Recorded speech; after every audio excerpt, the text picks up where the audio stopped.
Hello friends, আমি Soma with love Soma পেজে আপনাদের আমন্ত্রণ জানাই। আরেকটা সকাল নিয়ে চলে আসলাম। হাজব্যান্ড তো অফিসে বেরিয়ে গেছে, মেয়ের ছুটি, ছেলেও এসছে বাড়িতে। তো রান্নার শুরু করে দিলাম। একদিকে ডাল বসিয়ে দিয়েছি, আরেকদিকে ভেন্ডি আর পেঁয়াজ দিয়ে ভাজি করছি। নুন হলুদ দিয়ে, কিছুই না, ভেন্ডি পেঁয়াজ আর নুন হলুদ। মানে তাড়াহুড়োর সময় আর কি, দেখুন কীরকমভাবে পড়ে যাচ্ছে। ফ্রাইং প্যানে বসিয়েছি। তো রোজ ভিডিও দিতে পারি না, একটু ব্যস্ত থাকার কারণে। আপনারা আমাকে ভুলে যাননি তো? সবাই কেমন আছেন কমেন্ট করে জানাবেন প্লিজ। এই যে ডাল করব, ভেন্ডি ভাজি করব, আর তো ফরমাইশ তো হয়েই যাচ্ছে। ভেন্ডি ভাজিটা হয়ে গেল। দেখুন মনে হচ্ছিল পুরো ভর্তি হয়েছিল, দেখো ভাজার পর কোনটুকুনি হয়ে গেছে।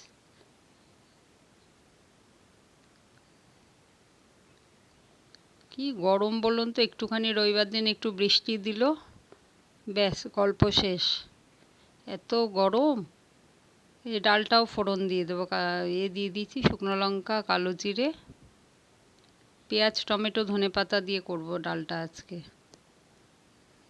মানে গরম না, সহ্য করা যাচ্ছে না, সত্যি এত গরম পড়েছে। বৃষ্টি হওয়াতে খুব আনন্দ করলাম, ভগবানের বোধহয় ওই আনন্দটা সহ্য হলো না। আর কোনো বৃষ্টি টিষ্টি নেই, সেদিন একটু যা ঠান্ডা করলো, ব্যাস আবার যেইকে সেই এত গরম।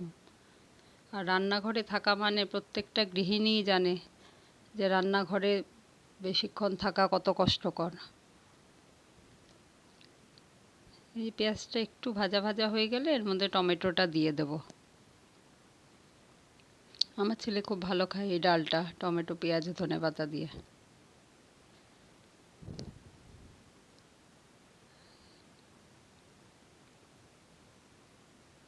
আর গরমে না কিছু ভালোও লাগে না, শুধু জল খাচ্ছি। ডালটা সেদ্ধ হয়ে গেছে, ফোড়নও দিয়ে দিয়েছি। এই যে ধনেপাতা দিয়ে দিলাম, দিয়ে ফুটিয়ে নামিয়ে নেবো এবার। আর করব হচ্ছিল পোস্ত, ঝিঙে দিয়ে আলু দিয়ে। তো ছেলে তো সব সময় থাকে না এখানে, বাইরে থাকে। ও যখন আসে ওর পছন্দ মতো খাবারগুলো করার চেষ্টা করি। ঝিঙে আলু পোস্ত করব। আর কোথাও বেরোতেও ইচ্ছা করে না, না এই গরমে ভালো লাগে না। খুব প্রয়োজন না হলে তো বেরোই না। যে ঢাকা দিয়ে রেখেছিলাম, আলুটা সেদ্ধ হয়ে গেছে, ঝিঙেটাও। আমি পোস্তর সঙ্গে সবসময় একটু তিল দিই, অল্প করে তিল দিই, আর পোস্ত টেস্ট হয় তাতে।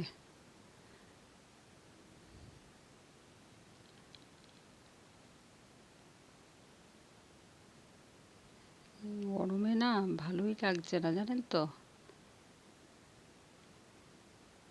এই যে পোস্ত দিয়ে দিয়েছি, তরকারিটাও হয়ে গেছে।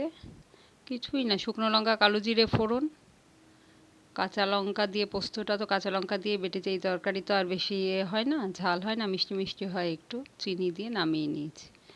আর করব হচ্ছিল মুড়ি ঘন্ট বা মুড়ো ঘন্ট, যেটাই বলেন। মাছের মাথা আছে একটা ফ্রিজে দেখলাম, তো ওটা দিয়ে অল্প করে আলু দিয়ে একটু মুড়ো ঘন্ট বানাবো। এই নুন হলুদ দিয়ে আলুটা ভেজে, মাথাটা ভেজে নিয়েছি।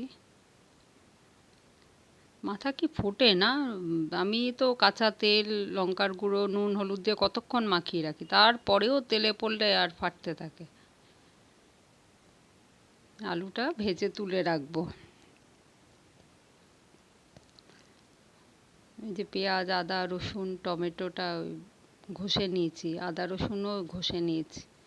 আর এটার মধ্যে ওই বেসিক মশলাগুলো, ধনে গুঁড়ো, জিরে গুঁড়ো, লঙ্কার গুঁড়ো, হলুদ, নুন আর কাঁচা লঙ্কাও দিয়ে দেবো।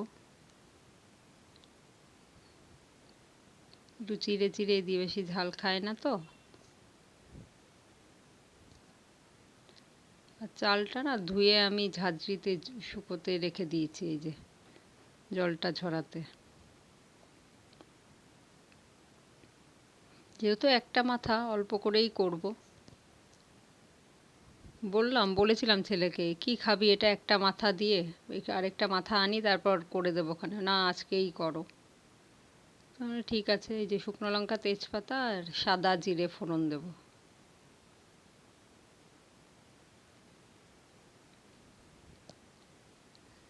পেঁয়াজ দিয়ে দিয়েছি। আর এই পেঁয়াজটা দেওয়ার সময়, পেঁয়াজটা যখন ভাজছি মেয়ে চিৎকার করছে, মা একটু আসো, আমার পড়াটা ধরে যাও, আমার পড়াটা ধরে যাও। তো আমি পেঁয়াজটা একটু কমিয়ে দিয়ে মেয়ের পড়া ধরতে গেছিলাম। ঘটনাটা কি ঘটেছে তারপর আপনাদের দেখাচ্ছি, দেখুন।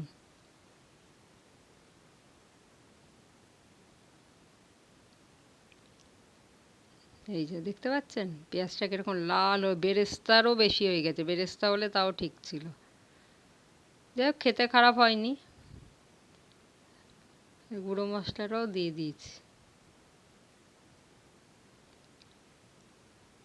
আর এই মশলার সাথেই চালটা ভেজে নেব। আগে না আমি জানতাম না, আগে না আমি সেই কতক্ষণ সময় লাগতো জানেন, আমি আগে তেলে চালটা ভাজতাম তুলে নিতাম, আলু ভাজতাম তুলে নিতাম, মাছের মাথা ভাজতাম তুলে নিতাম।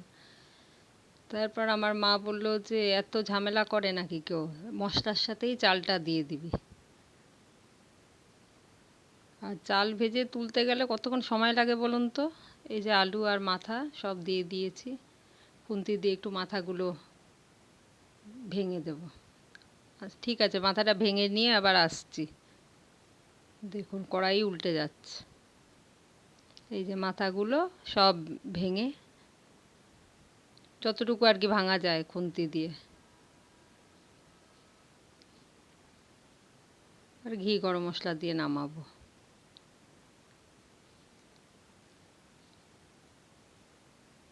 ভালো করে কষিয়ে অল্প করে একটু জল দেব। এই যে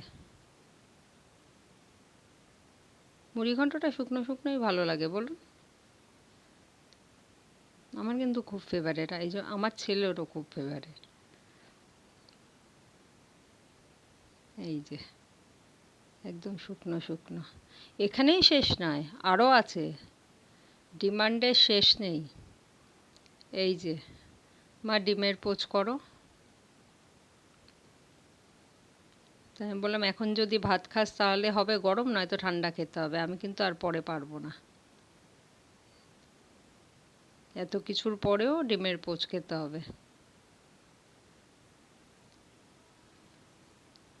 আর ছেলে বায়না করলে মেয়েরও বায়না।